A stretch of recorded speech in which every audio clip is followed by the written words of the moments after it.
Hello guys, कैसे हैं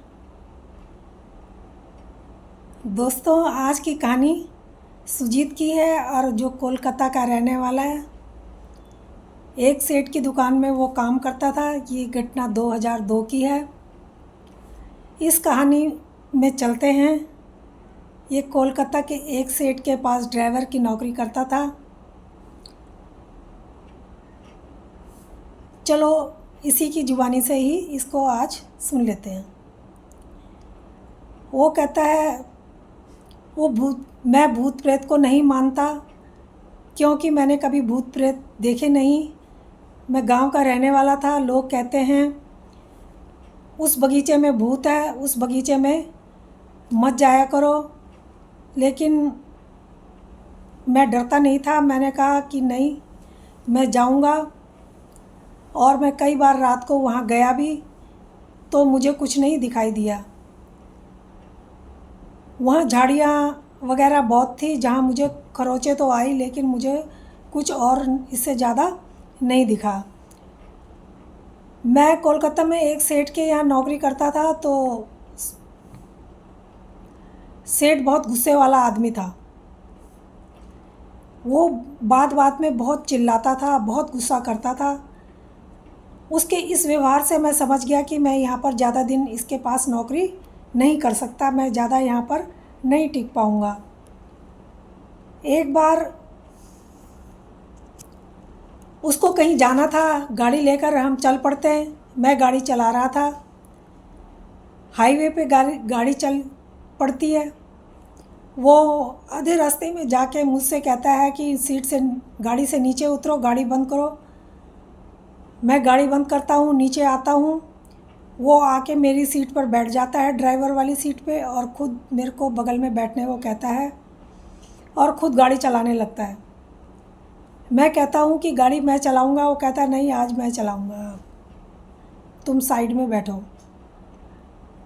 वो कंपकपाते हाथों से गाड़ी चला रहा था। उसको देखकर मुझे डर लग रहा था कि ये कहीं गाड़ी को ठोक ना दे।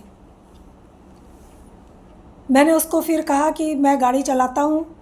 उसने मुझसे कहा नहीं, मैं ही चलाऊँगा। और आगे थोड़ा जाकर उसने एक गाड़ी पे टक्कर मार दी जो काले शीशे थे, और गाड़ी बिल्कुल अंदर पता नहीं चल रहा था कि कौन बैठा हुआ था।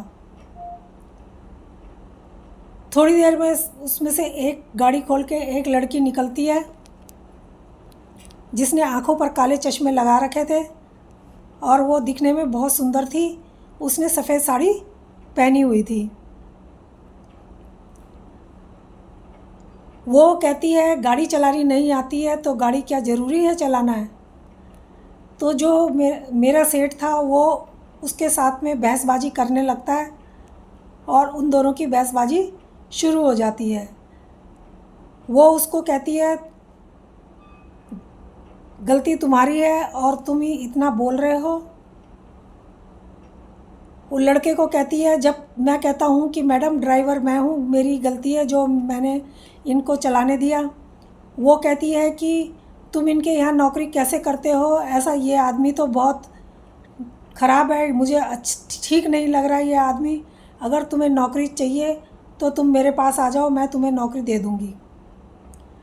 मैं सोचता हूँ नौकरी तो मैं भी छोड़ना चाहता था उसके स्वभाव को देखते हुए। मुझे और क्या चाहिए था।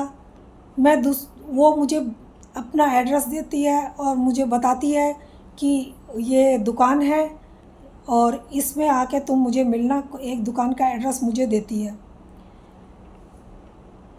मैं उस दुकान में दूसरे ही दिन पहुंच जाता हूं। वो वहां पर आती है, मैं उसका इंतज़ार करता हूं। वो वहाँ से चिकन ख़रीदती है, बहुत सारा 10 किलो के करीब वो वहाँ से चिकन ख़रीदती है और उसको लेके मुझसे बात करती है कि तुमने सोच लिया नौकरी करने का मेरे साथ। मैं कहता हूँ कि हाँ, मैंने सोच लिया। तो वो मुझे पैकेट पकड़ा देती है और कहती है कि इसको गाड़ी की डिग्गी में जाके रख दो। अब जब मैं पैकेट रख देता हूँ तो हम गाड़ी लेके वहाँ से चले जाते हैं। वो उन पैकेटों में उसने बड़े बड़े टुकड़े मीट के रखे हुए थे। वो एक जगह पर जाती है, वहाँ कुएं की मुंडेर पर वो सुनसान जगह पर उन कुछ मीट के टुकड़े उसमें से निकालती है और एक मुंडेर पर कुएं की रख देती है और कुछ मंत्र बोलने लगती है। वो मेरे पास आकर बोली कि अब तुम भी कार में बैठ जाओ और मैं भी कार में बैठती हूँ, हमें कुछ देर इंतज़ार करना पड़ेगा। 30 मिनट बाद बाहर निकलते हैं और मंत्र पढ़ते हुए फिर वो इधर उधर घूमने लगती है। वो कुएं के पास जाती है घूमते हुए। फिर जब वो वापस आ रही होती है, मैं दूर खड़ा सब कुछ देख रहा होता हूँ। मुझे कुछ सुनाई नहीं दे रहा था, बस दिखाई दे रहा था उसके होंठ चलते हुए। जब वो कुएं के पास से वापस मुड़ती है तभी कुएं में से 2 हाथ निकलते हैं उसे पकड़ने के लिए। मैं एकदम से चिल्लाता हूँ। जैसे ही मैं चिल्लाता हूँ वो हाथ एकदम से गायब हो जाते हैं और वो कहती है कि इतनी तेज़ क्यों चिल्लाए, तुमने तो मेरी जान ही निकाल ली। वो कहता है, मैडम मैंने देखा कि कुएं में से 2 हाथ, बड़े लंबे हाथ आपकी तरफ बढ़ रहे थे और सिर्फ हाथ ही हाथ उसमें से निकले थे। तो वो कहती है कि तुमने मुझे बचा लिया। वो दोबारा कुएं में जाती है, कुएं के पास खड़ी हो जाती है और फिर कुछ मंत्र बोलने लगती है और कहती है, देखो मैं यहाँ पर आ गई हूँ और तुम्हारे लिए खाना भी लेके आई हूँ और तुम मुझसे बता सकते हो कि तुम कौन हो, तुम मुझसे बोल सकते हो, मैं तुमसे मिलने के लिए आई हूँ। मैं देख रहा था कि वो मैडम तो बिल्कुल भी डर नहीं रही थी। वहाँ पर एक नीम का पेड़ जो था ज़ोर ज़ोर से अपने आप हिलने लगा। तभी मैडम वहाँ को गई और पेड़ ने हिलना बंद कर दिया। पेड़ में कोई ऊपर उल्टा लटका हुआ था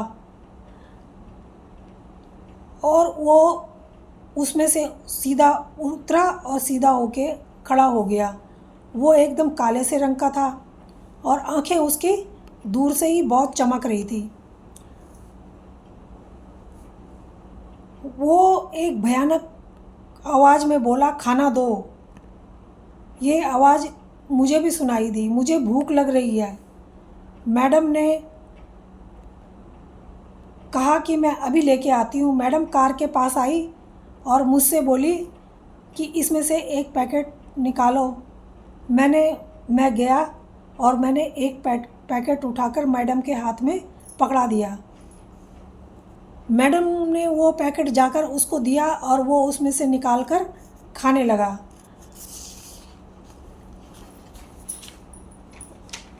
अब मैडम कुएं पर भी वो उसने मीट दिया और वो हाथ जो था वो भी उस मीट को खाने लगा।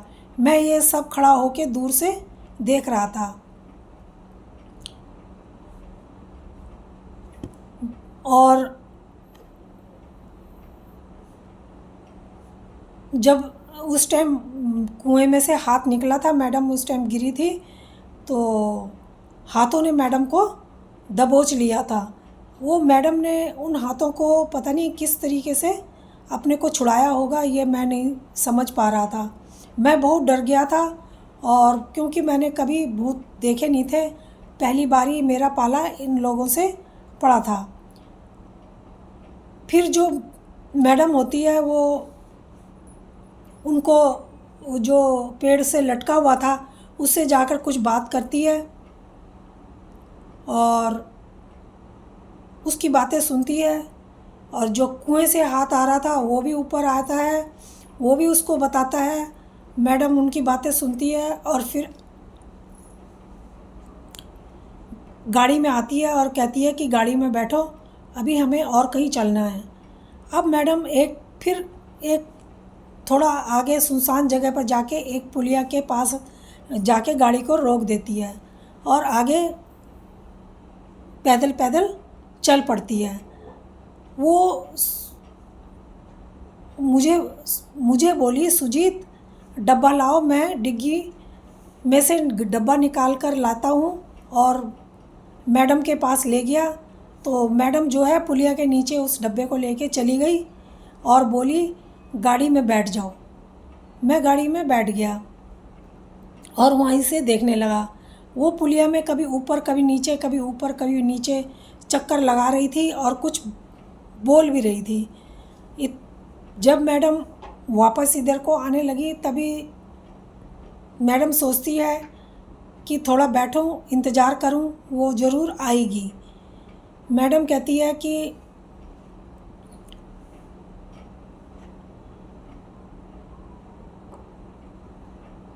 वो तो आ नहीं रही, अब क्या करूं। उस मैडम ने क्या करा कि वो जो हड्डियां जो मैडम लाई हुई थी उसने वो पुलिया के नीचे रख दी।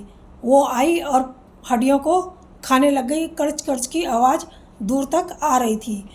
तो अब मैडम उसके पास जाती है। जब वो खा लेती है तो मैडम उसके पास जाती है और कहती है, तुम कहाँ हो, मेरी बात सुनो, मुझसे मत डरो, तुम मुझे अपनी बात बता सकती हो, जो तुम्हारे साथ हुआ है तुम मुझसे सब कुछ कहो, मैं तुम्हारा मदद ज़रूर करूँगी। वो मैडम को पता नहीं क्या बोलती है। थोड़ी देर मैडम के साथ बात करती है और मैडम फिर गाड़ी में आके बैठ जाती है और मुझसे कहती है कि चलो अब हम चलते हैं। गाड़ी चलती है तो मैडम मुझसे बताती है कि इस लड़की का इलाज करना पड़ेगा, ये बहुत परेशान है और दुखी है, क्योंकि इसने जो बताया कि इसका जो किसी ने मर्डर कर दिया था और इसको यहाँ पर फेंक दिया था। तो तब से ये यहाँ पर ही इसकी आत्मा घूमा करती है। अब जब इसकी पूजा कर दूँगी पंडित जी को लाके, तब ये यहाँ पर नहीं रहेगी, तब ये शांत हो जाएगी। वो ऐसे ही करती है। हम फिर वहाँ से चल देते हैं और चलते चलते जो मैडम ने मुझे बताया, मुझे बहुत डर लगा। मैं सोचने लगा, मैडम के पास तो नौकरी मैं नहीं कर सकता, ऐसी नौकरी तो मैं कर ही नहीं सकता। मैडम का तो ये रोज़ाना का काम है और मैडम तो बेखौफ इन लोगों के पास जा रही है और इनसे बातें कर रही है। और अभी तो कुएं वाले हाथ ने मैडम को मार भी दिया होता अगर मैं पीछे से आवाज़ नहीं लगाता। तो मैंने कहा, मैडम आप डरते नहीं हो, आपको कुएं वाला हाथ तो खींचने ही वाला था, आप गिर गए थे, अपनी तरफ वो खींच लेता, कुएं में ले जाता। मैडम कहती, इसीलिए तो मैं तुम्हें अपने साथ लाई हूँ, इसीलिए तो तुम्हें रखा है, तुमने मेरी मदद की, यही तो मैं चाहती थी कि तुम मेरे साथ रहो। ड्राइवर तो मैं ऐसे ही खुद ड्राइविंग कर सकती हूँ, लेकिन मुझे एक आदमी अपने साथ इसलिए चाहिए था। वो कहता है कि नहीं, मेरे से नहीं होगा, मैं इस काम के लिए नहीं आ सकता, आपके पास अगर दूसरी नौकरी हो तो मुझे बताना। वो कहती है, ठीक है, अगर कहीं मुझे दूसरी जगह कहीं काम मिलेगा तो मैं तुम्हें ज़रूर बताऊंगी, फ़िलहाल तो अभी ऐसा कुछ नहीं है। फिर मैडम मुझे उसी होटल में ले जाती है जहां हमारी मुलाकात हुई थी, बात हुई थी। और वहाँ मैडम मुझे फिर इतने पैसे देती है जिसे मैं 6-7 महीने तक बैठ के आराम से खा सकता था। जिस जगह मैं नौकरी कर रहा था उस जगह मुझे इतने पैसे कभी नहीं मिलते। तो उसके बाद मैं फिर कहीं, मैडम ने तो मुझे नहीं बताया, नहीं नौकरी, मैडम तो अपने काम में लगी रही, लेकिन मुझे दूसरी जगह कहीं नौकरी ड्राइविंग की मिल गई। मैं कहीं नौकरी कर रहा था, मैं एक बार फिर उसी जगह गाड़ी चलाते हुए पहुंच गया तो मुझे मैडम फिर उसी दुकान में मिल गई जो मैंने मैडम को दूर से देखा तो मैं मैडम के नज़दीक नहीं गया, डर के मारे। मैं दूर से ही मैडम को देख के फटाफट गाड़ी चला के वहाँ से निकल गया कि मैडम मुझे देखेगी तो फिर मुझे रोकेगी और पूछेगी। तो दोस्तों, ये कहानी कैसी लगी? अगर अच्छी लगी हो तो प्लीज़ लाइक और सब्सक्राइब ज़रूर करना। धन्यवाद।